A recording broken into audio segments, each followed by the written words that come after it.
السلام علیکم ورحمۃ اللہ وبرکاتہ۔ محترم حضرات، چلیے مسائل پھر سے شروع کرتے ہیں۔ جیسا کہ آپ لوگوں کو پتہ ہی ہے، کتاب المسائل سے میں مسائل بتلاتا ہوں، آپ لوگ بغور سماعت فرمائیں گے۔ بلا اختیار حلق میں مکھی یا مچھر چلا جانا، بغیر اختیار کے حلق میں اگر مکھی یا مچھر چلا گیا تو اس سے روزہ نہیں ٹوٹے گا۔ سمجھ میں آ رہی بات؟ دانت سے خون نکلا مگر اندر نہیں گیا، دانت سے خون نکلا لیکن اندر نہیں گیا تو روزہ نہیں ٹوٹے گا۔ سمجھ میں آ رہی ہے بات؟ ٹھیک، یہیں پر ایک اور مسائل آپ لوگوں کو بتلاتا چلا جاؤں۔ دانت سے خون نکلا اور اتنا خون نکلا کہ وہ تھوک پر غالب آ گیا، یعنی تھوک سے زیادہ خون نظر آ رہا ہے اور اسے کسی نے جان بوجھ کر کے پی لیا، گھونٹ لیا، حلق سے نیچے اتار لیا، تو پھر اس کا روزہ ٹوٹ جائے گا۔ حالت جنابت میں صبح کرنا، جنابت کی حالت میں سحری کھانے کے بعد صبح صادق کے بعد غسل کرنے سے روزہ میں فساد نہیں آتا ہے۔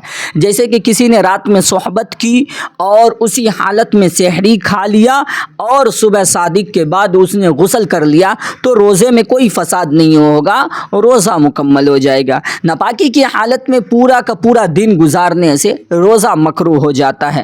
دانت میں، چلیے اس مسائل کو چھوڑ دیتے ہیں۔ غسل کی ٹھنڈک اندر بدن تک پہنچنا، کوئی غسل کی ٹھنڈک اندر تک پہنچانے کے لیے وہ نہا رہا ہے بار بار اور بار بار ٹھنڈے پانی سے وہ غسل کر رہا ہے، تو اس کے ٹھنڈے پانی سے غسل کرنے کی وجہ سے جو ٹھنڈک اندر تک محسوس ہو رہی ہے اس کی وجہ سے جو ہے نا روزہ نہیں ٹوٹے گا۔ سمجھ میں آ رہی ہے؟ اور اگر آپ کو بات سمجھ میں نہیں آ رہی ہے، مسائل سمجھ میں نہیں آ رہا ہے، تو آپ کومنٹ باکس میں آپ لکھیں گے ضرور، تاکہ میں آپ کو اچھی طرح سے پھر جواب دے سکوں۔ پانی سے کلی کرنے کے بعد تھوک نگلنا، کسی نے پانی کلی، دیکھ لیجئے آپ کو بتلا دے رہا ہوں، کلی کرنے کے بعد منہ میں پانی کی جو تری رہ جاتی ہے اس کو تھوک کے ساتھ نگلنے سے روزے میں کوئی خرابی نہیں آتی، روزہ نہیں ٹوٹے گا۔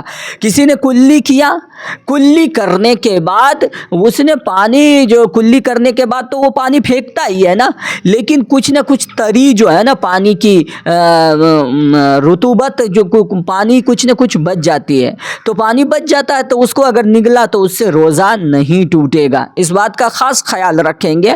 اگر پانی زیادہ ہے منہ میں اور حلق کے نیچے جان بوجھ کر نکالا تو اسے پھر جو ہے نا روزے میں فساد آ سکتی ہے۔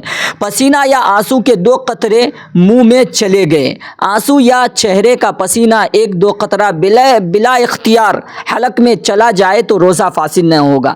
جیسے آنسو ہو یا پسینے کے قطرے ہو، وہ اگر حلق میں چلا گیا بغیر اختیار کے تو اس سے روزہ نہیں ٹوٹے گا۔